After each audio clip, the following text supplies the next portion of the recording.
안녕하세요. 한국과 세계를 이야기로 연결하는 한국이 세계다입니다. 여러분은 여행을 좋아하시나요? 저는 일상생활에서 받는 스트레스를 1년에 한두 번 가는 해외여행으로 푸는 편인데요. 인천공항에 갈 때마다 설렜던 것 같아요. 공항에 있는 모든 사람들은 저와 같은 심정인 건지 모두 들떠 보이고 행복해 보이더라고요. 혹시 스튜어디스라고 하면 어떤 생각이 드시나요? 보통 예쁜 제복을 입고 환한 미소로 서비스하는 예쁜 승무원의 모습이 떠오르시죠. 이들은 조종사와 함께 승객들이 목적지까지 안전하고 편안하게 여행할 수 있도록 돕는 역할을 하고 있습니다. 아마 비행을 하기 위해서는 가장 중요한 역할이 조종사일지 몰라도 승객들에게 가장 중요한 역할을 담당하고 있는 것은 바로 이 스튜어디스입니다. 비행이 시작해서 끝날 때까지 비행 내내 마주칠 수밖에 없는 것이 바로 이 승무원들이기 때문인데요. 그래서 우리는 이 승무원들의 이미지로 항공사를 평가하고 기억할 수밖에 없습니다. 그런데 반대로 승무원들 또한 승객을 통해서 그 나라의 국민성을 바라보고 평가하고 있었다는 사실을 알고 계시나요? 보통 비행기 내에서는 다른 승객에게 방해가 되지 않도록 질서와 매너를 지키는 것이 일반적입니다. 승객 한 명이 소동을 일으키면 다수의 승객들이 함께 피해를 보기 때문이죠. 그런데 이러한 부분에서 보면 우리 한국인들과 중국인들 사이에는 아주 큰 차이가 있다고 합니다. 이번에 소개해드릴 사연에서는 한국인 승객과 중국인 승객 사이에서 큰 차이를 느꼈다는 한 스튜어디스의 이야기를 전달해 드리려고 합니다. 오랜 시간 비행을 하다 보면 저절로 알게 되는 중국인과 한국인의 차이라고 하는데요. 과연 그녀가 말하는 한국의 이미지는 어떤 이미지였을까요? 정말 궁금한데요. 이탈리아 출신 스튜어디스 이야기를 함께 들어볼까요? 안녕하세요. 제 이름은 알리체라고 합니다. 저는 나폴리 출신이고 승무원이란 제 일을 정말 좋아했지만 건강상의 문제가 생겨서 일을 그만두게 되었어요. 하지만 저는 그 누구보다 제 일에 대한 자부심과 애정이 가득했었기 때문에 일을 그만두기 정말 싫었습니다. 그런데 신기한 점은 처음부터 제 일을 사랑하는 사람은 아니었다는 점입니다. 어릴 때부터 줄곧 스튜어디스라는 꿈을 꾸긴 했지만 막상 비행 일을 하면서 정말 고된 직업이라는 걸 뼈저리게 느꼈거든요. 하지만 제가 한국 노선으로 배정받은 후에는 제 일의 사명감을 가지고 일할 수 있게 되었어요. 저는 어릴 적 부모님과 여행을 자주 다녔었는데요. 주로 국내 여행을 다녔죠. 해외여행은 제가 6살 때 부모님과 갔던 한국 여행이 처음이었어요. 그런데 6살이던 저에게 잊을 수 없는 기억을 선사해준 사람이 있습니다. 바로 한국에서 나폴리로 돌아오는 비행기에서 함께 했던 승무원들이에요. 그러고 보니 지금 생각해 보면 그들이 한국인이었던 것 같기도 하네요. 잘 기억이 나지는 않지만 확실한 건 동양인이었던 것 같습니다. 아무튼 승무원들은 매우 친절했고 그 당시 아이였던 저와 눈높이를 맞추어 대화도 해주었어요. 6살인 제가 보기엔 승무원들이 승객들의 짐을 넣어주는 모습조차 너무 멋있어 보였어요. 특히 무전기로 서로 대화하는 장면이 정말 멋졌어요. 당시 승무원이라는 직업에 한눈에 반했던 저는 돌발 행동을 했었는데 평소 낙서를 좋아하던 제가 늘 들고 다니던 공책이 있었습니다. 그 공책 1장을 찢어 승무원 언니들을 위한 그림을 그려주었죠. 그때 그 승무원 언니들이 제 그림을 무척 좋아하며 저를 꼭 껴안아 주었던 기억이 납니다. 전 그 짧은 시간에 승무원들과 정이 들었고 착륙 한번 내리지 않겠다고 울며불며 떼를 썼던 기억이 나네요. 그렇게 다시 이탈리아로 돌아온 후 저는 자연스럽게 승무원이 되어야겠다는 꿈을 가지게 됐답니다. 어린 마음에 난생 처음 눈앞에서 본 승무원 언니들이 정말 멋지고 예쁘다는 생각을 했었거든요. 그래서 학교에서 예쁜 그림을 그려오라고 하면 비행기를 타고 활짝 웃고 있는 제 모습을 그려가기도 하고 장래 희망을 발표하라고 하면 당연히 승무원이 될 거라고 이야기했습니다. 저는 성격이 활발했던 편이었기에 서비스업이 잘 맞는 것 같다고 자라면서 생각하기도 했고요. 그러나 일은 제 뜻대로 흘러가지는 않았습니다. 전 이탈리아 항공사 중 좋은 항공사에 가고 싶었는데요. 승무원의 꿈을 이루는 것은 제 생각보다 조금 힘들었습니다. 훈련을 받기도 힘들고 경쟁률이 치열해서 준비 기간만도 몇 년이라는 시간이 필요하더라고요. 결국 저는 진입 문턱이 낮았던 중국 항공사에 들어가게 됐습니다. 알아보니 중국 항공사라고 꼭 중국에서만 생활하는 것은 아니더라고요. 중국 항공사여도 비행을 하기 위해 머무르는 생활 주거지가 모두 다르다고 하더라고요. 특이한 경우 중국 항공사라고 해도 다른 나라로 배정받을 수 있지만 저는 운이 따르지 않았는지 중국 상하이의 주거지를 배정받았어요. 입사를 해보니 중국 항공사는 조금 독특했습니다. 독특하다기보다는 무척 이상했던 곳이었다고 표현하는 게 더 맞겠네요. 사실 승무원을 준비하는 친구들 사이에서 먼저 돌았던 얘기지만 저는 중국 항공사에 입사하기 전까지 그런 얘기들을 믿지 않았어요. 그 얘기가 어떤 얘기냐면 승무원이지만 다음 주 비행 스케줄을 미리 알 수가 없다는 이야기 말입니다. 입사 전엔 믿지 않았는데 그제서야 알게 됐죠. 토요일에 비행을 하는지 아니면 쉬는 날인지, 그리고 비행을 가게 된다면 어디로 어떤 멤버들과 가게 되는지 바로바로 알 수 없었어요. 사실 이것 때문에 불편한 점이 한두 가지가 아니었어요. 중국에 베이스를 두고는 있지만 이탈리아를 갈 때도 많았고 중국에도 친구들이 몇 명 있었기 때문에 외로운 생활이 되지는 않을 거라고 생각했습니다. 그런데 회사에서 다음 주에 비행하는 날짜를 미리 알려주지 않아서 친구들과 약속을 잡기가 무척 힘들었어요. 그래서 다음 주 언제 만날 수 있어? 친구들이 이렇게 물어오면 저는 참 난감하기 그지없었어요. 아직 다음 비행 스케줄이 안 나와서 확실하게 답을 못 해주겠네, 미안해. 그래서 항상 모든 약속을 즉흥적으로 잡을 수밖에 없었죠.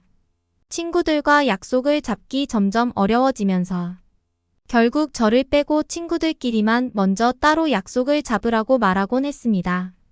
그 뒤에 제가 시간이 생기면 그들과 합류하는 식으로 친구들과 시간을 보냈죠. 그렇게 하다 보니 친구와의 만남이 아니어도 뮤지컬 같은 공연처럼 미리 예약해야 하는 행사에는 참여할 수 없다는 단점이 있었어요. 이 외에도 중국 항공사는 불편한 점들이 많았던 걸로 기억합니다. 이를테면 밤 10시 이후 호텔 밖에 있으면 안 된다거나 다음에 연차를 그 전년도 12월에 한 번에 몰아서 결정해야 하는 것 등 다소 이해가 가지 않는 융통성이 없는 규정들이 많았죠. 당장 다음날 일도 모르는데 다음에 연차를 어떻게 전년도 12월에 정할 수가 있겠어요. 항공사가 마음에 들지 않으니 승무원 생활이 점점 권태로워지기 시작했어요. 그런데 승객들까지 말썽이라 전 그동안 제 자신이 꿈꿔왔던 승무원 생활과 점점 멀어지는 것 같아 정말 속상했죠. 특히 중국인 승객들은 지금에서야 솔직하게 이야기하는 거지만 정말 골칫거리였어요. 내가 유치원에 와 있는 걸까 하는 생각이 들 정도로 통제가 안 됐거든요. 예를 들면 웬만하면 기내에서는 도난 사건이 잘 일어나지 않는데 제가 비행하는 기내에서 늘 절도 사건이 굉장히 많았어요. 중국 항공사를 퇴사하고 다른 항공사를 다녀봤지만 절도가 발생하는 일은 중국 말고는 거의 없었어요. 그때 중국 교통부에 제출한 자료를 확인해보면 정확히 알 수 있지만 절도 사건의 대부분은 중국인 승객에 의해 저질러진 것으로 집계되어 있었습니다.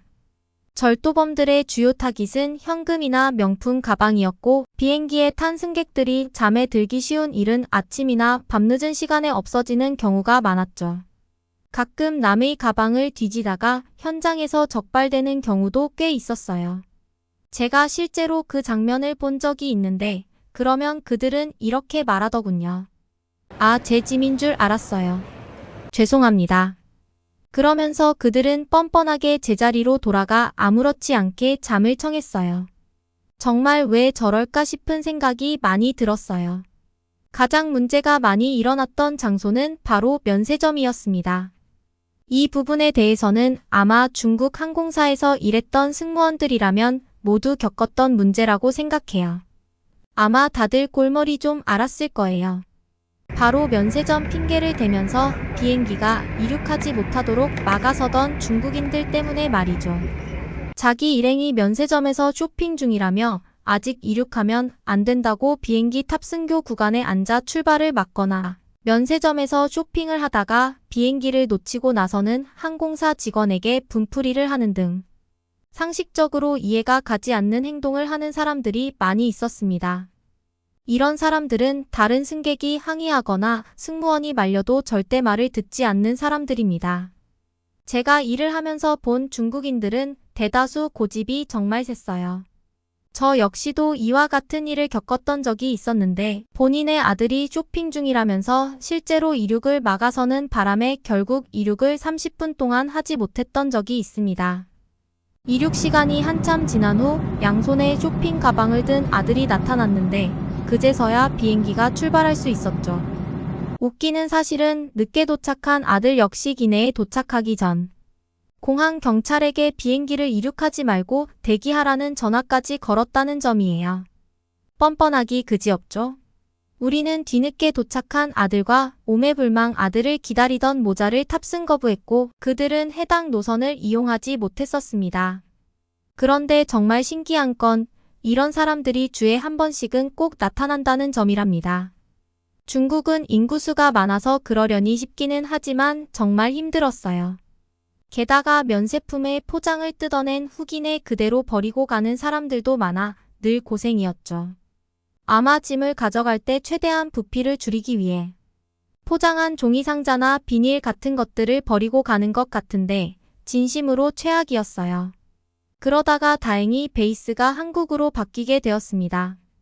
당시 한국 드라마를 보면서 한국어를 조금 배운 상태여서 다행히 불편하지 않게 생활할 수 있었어요.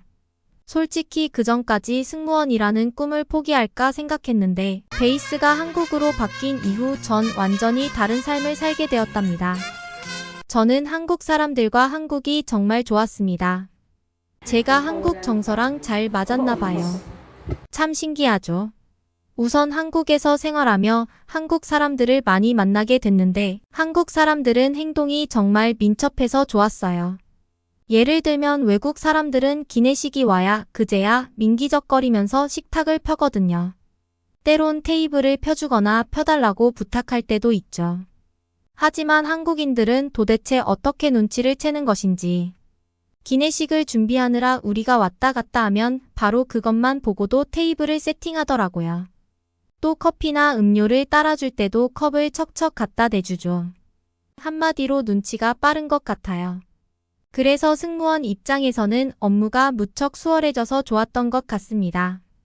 한 번은 한국인들의 표정이 무뚝뚝한 것 같다는 생각을 한 적이 있는데 그것은 완전히 틀린 생각이라는 것을 깨달은 적이 있어요.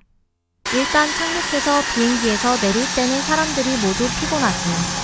마치 화가 난 듯한 표정으로 비행기를 빠져나가더라고요. 그런데 한 사람이 웃으면서 인사를 하고 나가자 뒤이은 모든 사람들이 간단히 묵례를 하거나 그제야 미소를 지어 보이며 고맙다고 인사하는 모습을 보였습니다. 제가 생각하기엔 제가 외국인이다 보니 어색한 표정을 지었던 것 같아요. 그들은 사실 누구보다 따뜻한 마음씨를 가진 사람들이었죠. 그걸 느낄 수 있었던 건 또 다른 날이었습니다. 그날은 절대 잊을 수가 없어요. 무더운 여름날이었는데 갑작스럽게 기내에서 응급환자가 생겨 긴급 회항을 하던 순간이었죠. 좌석에 앉아있던 아이가 갑작스럽게 호흡 곤란을 느끼면서 다급하게 의사가 필요했던 상황이었습니다. 그때 신기하게도 기내에 의사가 있었는데 그는 당연히 환자를 돌봐야 한다며 흔쾌히 도움을 주었습니다. 그런데 그때 아이의 국적이 프랑스이다 보니 의사소통이 쉽지 않은 상황이었어요. 아이와의 의사소통은 어쩔 수 없더라도 일단 보호자와 서로 말이 통하지 않아 답답했습니다. 아이가 언제부터 이랬는지, 혹시 전조 증상이 있었는지, 아니면 예전부터 알아오던 병이 있었는지를 알아야만 하는 상황이었어요. 그런데 기내의 승무원 중에는 그 누구도 프랑스어를 할 수 있는 사람이 없었죠. 그런데 그때 한 학생이 나서더군요. 그는 한국인이었습니다. 제가 프랑스어를 전공해서 그러는데 저쪽 자리에 가서 통역을 좀 해도 될까요? 저희는 정말 다행이라고 생각했습니다. 절실히 그의 도움이 필요했죠. 하지만 그때 치료를 하기 위해 모인 인원들 때문에 공간이 부족한 상황이었습니다. 그 한국인 학생에게 서서 통역을 부탁해야 하는 상황이었는데 비행 중인 기내에서 서 있는다는 것은 무척 위험한 행동이라 망설였어요. 그런데 그런 모습을 보더니 보호자 옆자리에 있던 한 한국인이 손을 들면서 뭐라고 말하더군요. 제가 자리를 바꿔드릴게요. 여기로 오세요. 이런 내용의 대화였던 것 같아요. 왜냐하면 그 뒤로 둘이서 자리를 척척 바꿨거든요. 그리고 상황이 순조롭게 흘러갔죠. 프랑스어를 전공한 그 한국인 학생은 능수능란하게 의사와 아이 어머니 사이에서 통역을 해주었습니다. 그걸 보면서 위기 상황에서 한국인의 단합이 무척 잘 되는 걸 알고 감탄했어요. 그리고 모두가 한마음 한뜻으로 다른 사람을 도와주기 위해 선뜻 나서는 모습을 보면서 감동하기도 했죠. 이렇듯 한국인들은 마음이 누구보다 따뜻한 사람들이었습니다. 예전에 중국인은 위급 상황이 오면 화를 내면서 자신의 이익만 챙기려고 했었던 것 같은데 그런 중국인들과 확연히 다른 태도를 보여서 더 인상 깊었던 것 같아요. 그러고 보면 아마 중국에서만 비행을 했더라면 전 비행에 대한 안 좋은 기억만 가지고 퇴사했을 것 같네요. 하지만 한국으로 베이스가 바뀌면서 승무원에 대한 좋은 추억을 갖게 될 수 있었죠. 덕분에 저는 다른 항공사로 이직을 하고 건강 문제로 퇴사를 할 때까지도 승무원이라는 직업을 자랑스러워할 수 있었습니다. 덕분에 웃으면서 관둘 수 있었죠. 지금 생각해봐도 한국과 중국이 왜 이렇게 많이 다른 건지 정말 수수께끼 같네요. 어떻게 보셨나요? 기본적으로 우리 한국인들은 남에게 피해를 주지 않고 어떻게 하면 상대방을 편하게 할 수 있을지 상대방의 입장에서 생각하는 편입니다. 그렇다 보니 서비스를 받는 승객의 입장이 되더라도 자연스럽게 승무원이 편하게 일할 수 있도록 환경을 만들어주는 경우가 많았던 것 같아요. 이 사연을 읽은 외국인들은 어떤 반응을 보였을지 지금부터 소개해드릴게요. 외국인들의 댓글 반응입니다. 각 나라에는 그 나라만의 문화와 매너가 있고 이것은 절대로 단면적으로 평가해서는 안 된다고 생각해. 하지만 많은 사람들이 중국인들의 행동에서 문제를 느끼고 한국인들의 행동에서 감동을 느끼는 편이야. 이제 중국인들은 이걸 문화 차이라고 말하지 말고 고민을 해봐야 될 것 같아. 나는 승무원은 아니지만 비슷한 생각을 갖고 있어. 나는 호텔에서 일하는데 오랜 시간 일을 하면서 자연스럽게 중국인과 한국인을 비교하게 되더라고. 중국인들은 불가능한 서비스를 억지로 요구하고 한국인들은 당연한 권리인데도 굉장히 미안해하는 편이야. 한국인들은 아시아인이 아니야. 그저 한국인일 뿐이야. 아시아 국가이지만 그들의 행동이나 생각, 시민의식은 아시아에서 쉽게 찾아볼 수 있는 수준이 아니야. 비행기의 옆자리에 한국인이 타면 나는 항상 기분 좋은 여행을 했어. 언제나 내가 불편하지 않도록 배려해줬어. 한 번은 창문 밖의 야경이 너무 예뻐서 사진을 찍고 싶었는데 창가에 앉아있던 한국 여성이 나를 대신해 예쁜 야경을 많이 찍어줬어. 한국인들은 정말 친절해. 어떻게 보셨나요? 아마도 여행객들을 많이 상대하는 직업을 갖고 있으면 각 나라마다 국민들이 갖고 있는 성향 같은 것을 알게 되는 것 같은데요. 외국인들의 평가가 무조건 정확하다고 말할 수는 없지만 그들의 눈에도 우리 한국인들의 친절하고 훌륭한 성품이 특별하게 보이기는 하는 것 같습니다. 이번 사연을 통해 모든 외국인들이 저마다의 기준으로 우리 한국인들을 지켜보고 있다는 사실을 알게 되었는데요. 앞으로도 우리 한국인들이 세계에서 칭찬받는 일들만 가득했으면 좋겠네요. 행복한 하루 보내시기를 기원하겠습니다. 오늘의 영상을 마치겠습니다. 구독과 좋아요는 영상 제작에 큰 힘이 됩니다. 끝까지 시청해 주셔서 감사합니다.